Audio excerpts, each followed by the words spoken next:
stars, Dave Chapelle calls out Katt Williams for his viral interview criticizing other comedians. Why are you drawing ugly pictures of us? Maybe the picture is ugly. Looks like Dave Chapelle didn't find anything funny about Katt Williams blasting their fellow comics.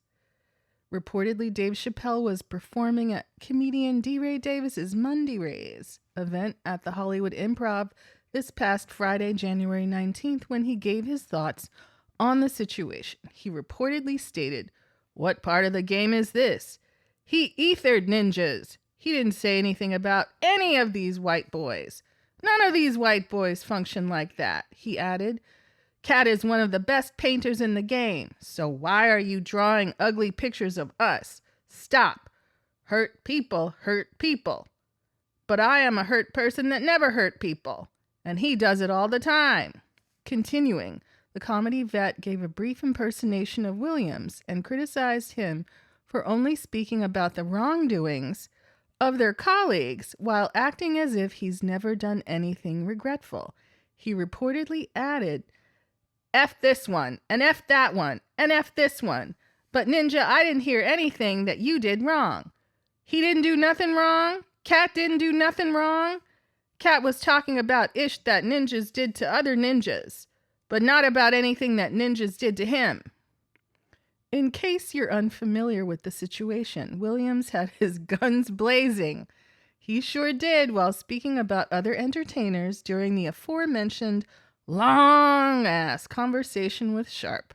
The jokester accused both Steve Harvey and Cedric the Entertainer of being idea thieves, claiming the former ripped off the idea for his sitcom, The Steve Harvey Show, from comedian Mark Curry's series, Hangin' with Mr. Cooper, while alleging the latter stole his best personal jokes. Both have recently gone on to directly and indirectly deny there is any truth to the allegations.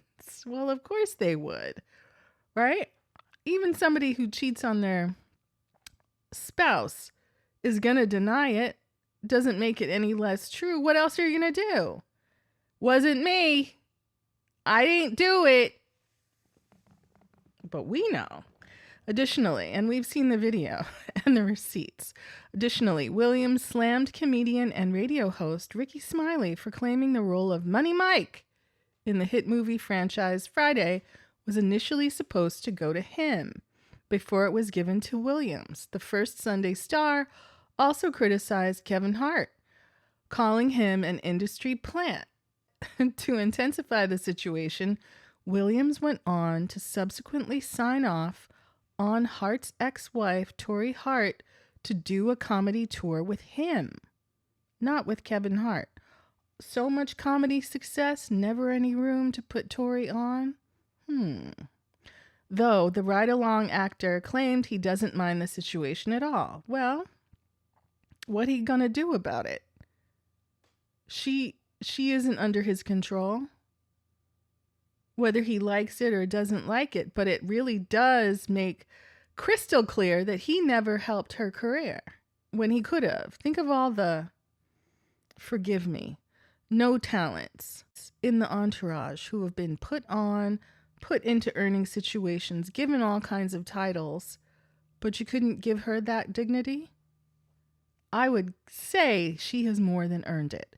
Throughout the entirety of Williams' interview, however, he made it perfectly clear that he feels his counterparts are overall not that talented, an opinion that Chapelle seemingly doesn't agree he should be sharing publicly. Concluding his rant about the interview, he reportedly condemned Williams for seemingly trying to stop others from making a living through jokes, adding, "Katt, listen, I F with Katt hard, but D-Ray, tell me, what part of the game F's up another ninja's paper? What part of the game is about telling on another ninja? All of us are trying to be in a better situation."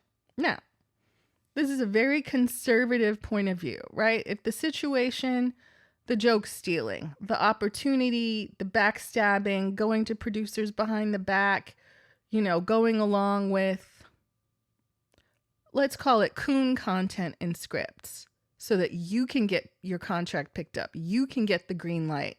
you're going to play along with no pushback. If all of that has been working for the people who have been, let's call it, allowed to succeed, you're saying that there's no room for critique, especially critiques based on facts? Is that just because, everyone giggles when you're transphobic and you keep getting special deal after special deal and raking in the dough? Whereas a real trans comedian couldn't get what you get, right? But if you figured out how to play the game, does that make you immune to criticism? Does that make anyone else who engaged in joke stealing, career undermining, ish talking? I'm stunned about the, 17 arrests and jail stays for Katt Williams? For what? I still can't tell you what those arrests were for, but it certainly makes him sound like he's a problem. And I've heard certain people say out of their own mouths that Katt Williams had a drug problem, not just leaf, not, legal things, but problem substances. And none of that has ever been proven to be true, but it's just the kind of gossip. Again, I've heard Richard Dreyfuss talk about how he was undermining other actors when he was up for Jaws. Oh, Nicholson's fat. This one's old. That one's this. That one's that. Dreyfuss is nobody's idea of a pinup poster. But yet he was able to get in someone's ear and wrest that opportunity for himself. I've seen pilots developed for Katt Williams go nowhere. I've seen who's been doing the damn thing in the clubs year after year after year, and they're not blessed to get, weekly fees from the WGA and pension points. They're not blessed with any of that. And for people to kind of Monday morning quarterback that very long, juicy discussion with Shannon Sharpe, at the very least, I think Katt came on there to put his foot on the gas for Shannon Sharpe. And let's not forget how he got played with by that old man on the show he was on before, who is stepping forward and helping other people with cash, with opportunities, with a spot on his tour.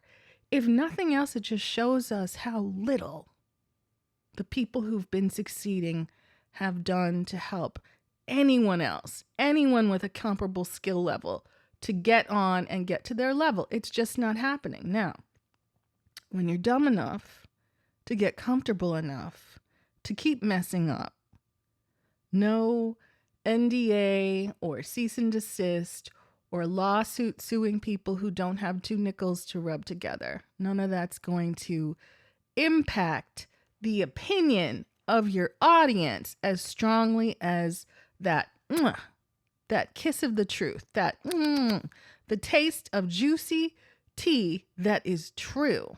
And until we hear or see anything that makes it seem like Katt Williams was lying, yes, baby, we rocking with him. And the clips are juicy. The whole interview is juicy.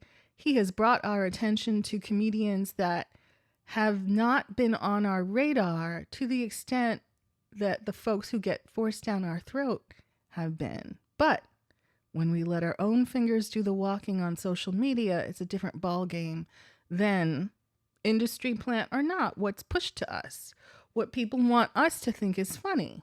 Whether it's, bucking your eyes and giving the buckwheat face and similarly acting in a way that is comfortable and appealing to broad audiences. Let's not even talk about our girlfriend, Tiffany Haddish, and the things that she's been celebrated for as a Black woman in film.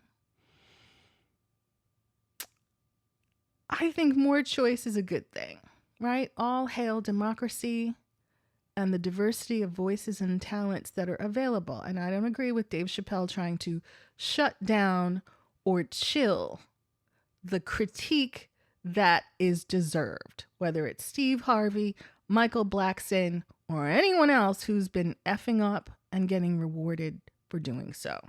Let me know what you think.